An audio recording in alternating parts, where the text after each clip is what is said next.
sa Misamis Oriental, meron din. Mahigit sa 188 million pesos na halaga ng mga illegal na sigarilyo ang sinira ng Bureau of Customs naman sa subport ng Mindanao Container Terminal sa Tagoloan, sa Misamis Oriental. Ibig sabihin, hindi nagbabayad ng buwis ito mga ito, kaya yan, smuggle ito mga ito mayroon daw pong mga pagawaan, tawag dito, pagawaan ng illegal na sigarilyo sa Pampanga, at meron daw dalawang mambabata. Sino kaya ito? Hanggang kahapon hindi pa ito napapakalalan sa mga ito ba? Patayo pangalan.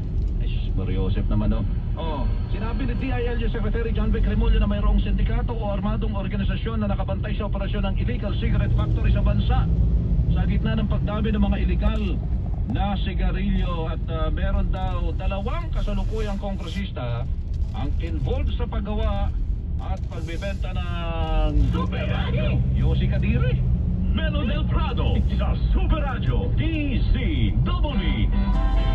Salamat po sa inyong pagsubaybay mga kapuso. Balitaan na po sa ilang saglit.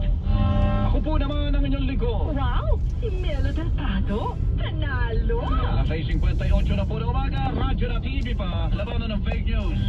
Kung dapat totoo. Melo del Prado sa Super Radio DZBB.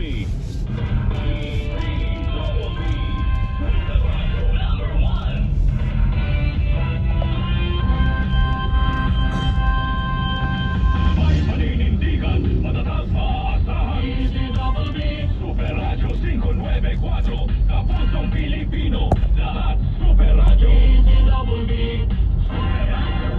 Ang inyong mga pinagkakatiwalaan sa pagbabalita, Orly Trinidad, Nelo del Prado, Joel Reyes Abel at Rowena Salvacion. Tutok na sa Super Radio DZBB at WTV.